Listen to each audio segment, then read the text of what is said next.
Okay, Assalamualaikum warahmatullahi wabarakatuh dan selamat sejahtera. Untuk kelas reka bentuk dan teknologi pada hari ini kita akan belajar struktur kawalan jujukan, pilihan dan ulangan dalam algoritma.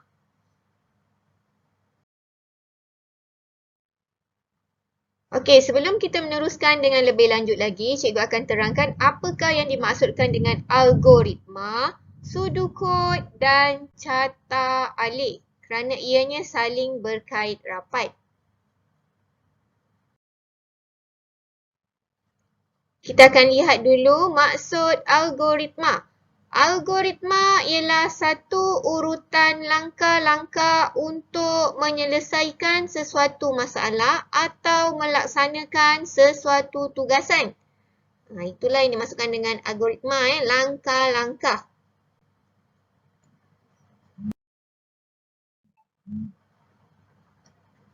Okey, algoritma boleh dijelaskan melalui sudukut dan carta alih.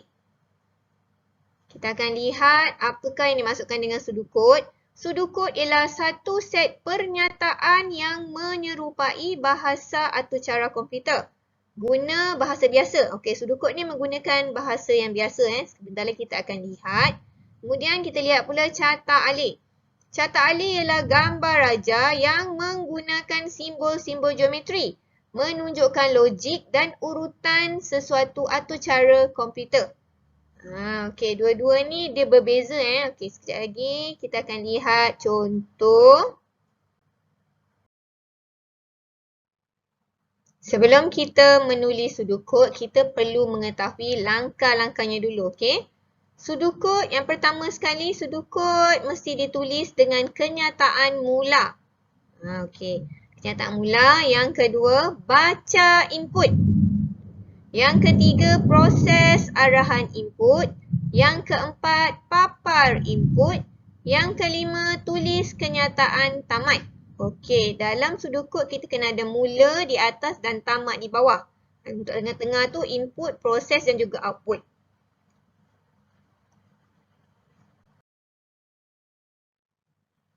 Okey, manakala yang ni pula merupakan simbol, nama dan fungsi dalam carta alih.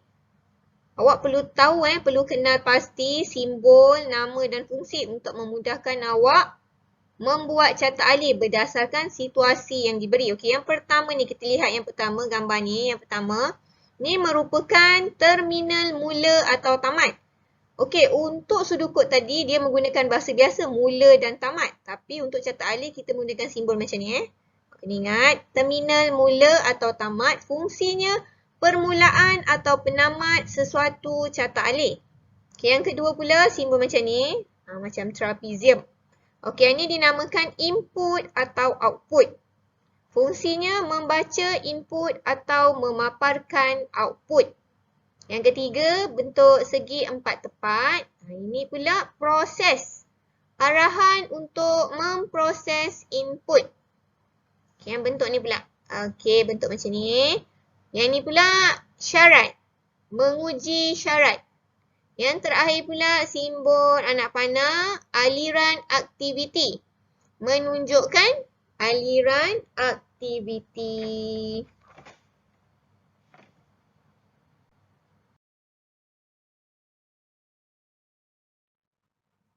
Sekarang kita akan lihat sudukut pada struktur kawalan jujukan, pilihan dan ulangan melalui algoritma. Struktur kawalan jujukan ni awak dah belajar masa darjah 4. Antara awak ingat dengan tak ingat je, tak apalah. Ni kita akan ulang semula, memang akan belajar semula lah. Okey, sudukut yang pertama untuk struktur kawalan jujukan. Situasinya, saya hendak membancuh air teh panas. Okey, mula sudukut awak kena letak perkataan mula. Kemudian masak air, masukkan uncang teh ke dalam cawan, tuangkan air panas ke dalam cawan, masukkan sedikit gula, kacau air, tamat. Dia struktur kawalan jujukan ni dia straight to the point.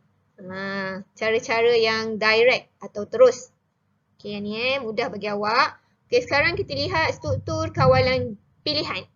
Untuk struktur kawalan pilihan, kita akan guna struktur kawalan jika. Kita lihat macam mana.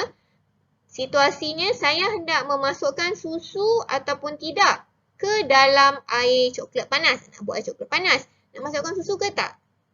Itulah yang dinamakan struktur kawalan pilihan. Dia ada dua pilihan atau tindakan yang perlu dilakukan. Okey, akan dimulakan dengan mula masak air macam biasa. Masukkan serbuk coklat ke dalam cawan. Tuangkan air panas ke dalam cawan. Okey dah. Jika mahu susu, maka tambahkan sedikit susu. Tamat jika kacau air tamat. Ini merupakan sudukut yang dah ditetapkan untuk struktur kawalan pilihan.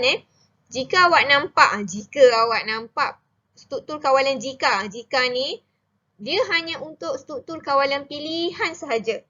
Okey, hanya struktur kawalan jika ni hanya akan melaksanakan sesuatu penyataan jika didapati benar. Banyak jika.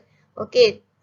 Mungkin ni awak kurang faham, kita akan lihat carta alih selepas ini. Baru awak nampak macam mana turutannya lah.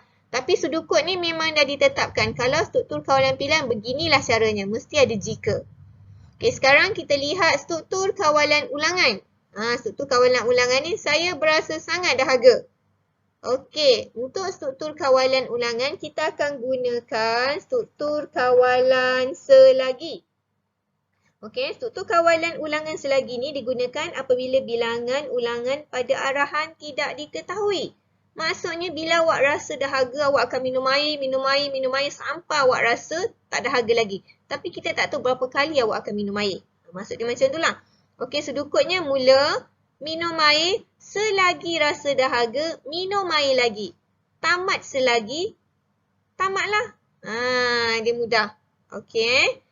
Perbuatan yang setindakan atau perbuatan yang sentiasa berulang, kita tak tahu berapa ulangan yang akan awak buat. Maksud dia macam tu. Dan kena ingat, struktur kawalan selagi, ada perkataan selagi ni untuk ulangan saja. Jika untuk pilihan. Kalau untuk jujukan, dia tak ada apa-apa. Dia straight saja.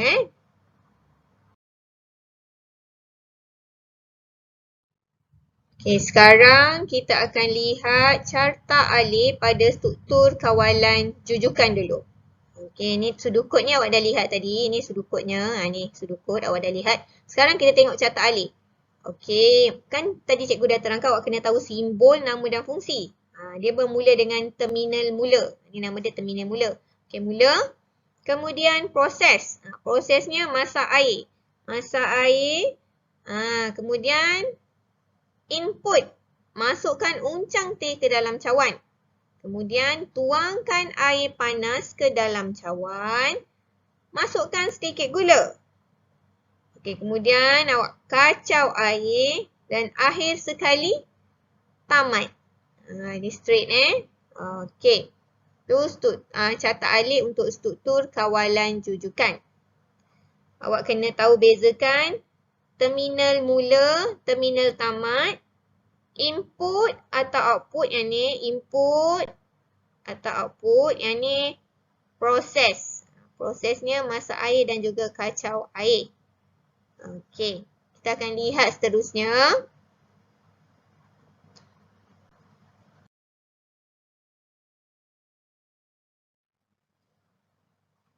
Okey, yang ni pula ialah carta alih untuk struktur kawalan pilihan. Kena ingat, sudukut struktur kawalan pilihan ni perlu ada jika. Okey, jika. Sekarang kita lihat carta alihnya mula masak air, masukkan serbuk coklat ke dalam cawan, tuangkan air panas ke dalam cawan. Kita tuang air panas, masukkan sedikit susu. Nak masukkan ke tak? Okey. Jika ya, masukkan sedikit susu. Kemudian, dah sudah masukkan sedikit susu, kacau air. Tamat. Okey. Bila dah tuangkan air panas ke dalam cawan, masukkan sikit susu. Tak nak masuk. Okay, kalau tak nak masuk, kacau air, tamat. Inilah proses carta air untuk struktur kawalan pilihan. Yang ada jika. Bentuk dia macam ni. Awak kena ingat bentuknya. Dan yang terakhir sekali,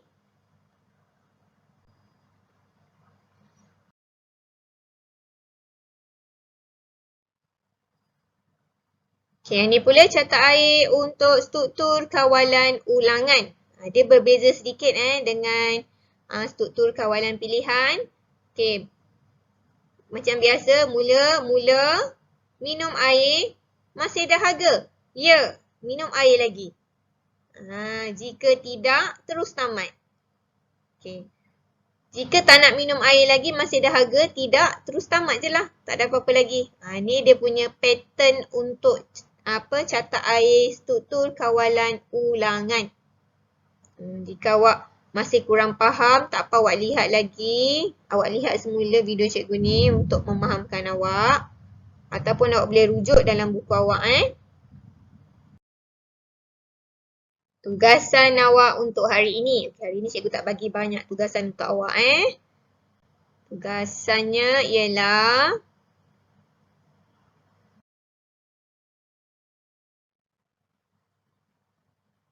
okey. Susun sudukut di bawah dengan betul. Kemudian lengkapkan carta alik. Ini simple. Apa nama struktur kawalan ni? Siapa ingat? Sebab dia terus saja macam ni, tak ada loop-loop dia, tak ada ya tidak. Dia dinamakan struktur kawalan. Nanti awak tulis kat bawah dia. Kita nak bagi jawapan. Struktur kawalan jujukan ke pilihan atau struktur kawalan ulangan. Awak kena tulis nama. Okay, kemudian awak salin semula yang ni. Awak salin dulu. Langkah-langkah yang cikgu beri ni ada 1, 2, 3, 4, 5, 6, 7. 7 langkah. Okay, cikgu bacakan. Goreng ayam. Mula. Potong ayam. Hidang ayam. Salut ayam dengan tepung. Tamat. Gaul ayam dengan garam. Ini cara-cara menggoreng ayam. Okay, awak kena susun semula langkah-langkah ni menjadi sudukut. Macam mana? Cikgu dah terangkan tadi. Awak fikir.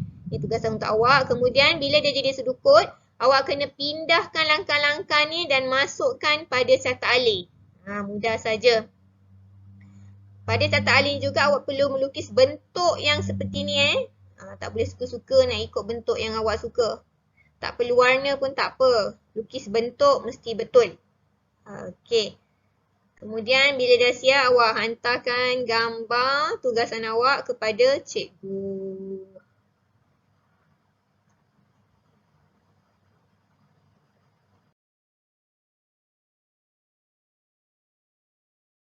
Sekian saja pelajaran kita pada hari ini. Kita jumpa lagi pada minggu hadapan. Assalamualaikum warahmatullahi wabarakatuh. Bye.